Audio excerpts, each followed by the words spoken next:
In the dashboard, select the Maturation tab. Existing mating batches are displayed on the top. Swipe to toggle between existing mating batches or to add a new batch.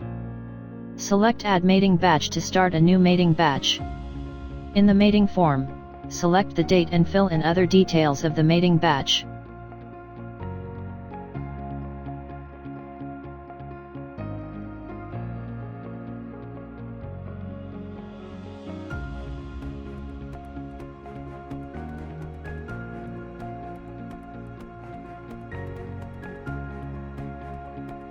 Click the Save button at the bottom to create a mating batch. The mating batch addition success message is displayed. The new mating batch can be now seen in the top swiping menu. Click the arrow on the top left to get back to the dashboard. The maturation data will be updated accordingly. Now to enter the spawning data, select the Maturation tab. In the spawning form, select the date and fill in other spawning data in their respective fields.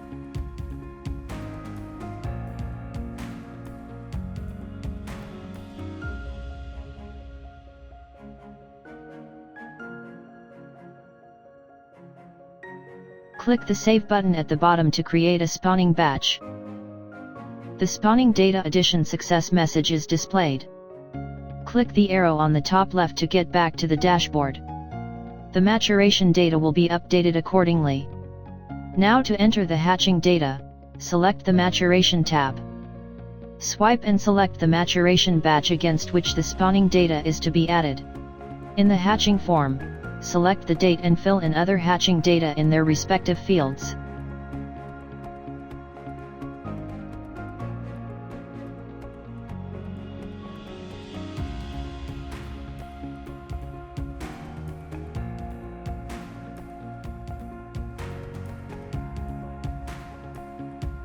Click the Save button at the bottom to create a hatching batch. The hatching data addition success message is displayed. Click on the Abort icon at the left top of the pop-up to abort the hatching batch. Click the arrow on the top left to get back to the dashboard. The maturation data will be updated accordingly.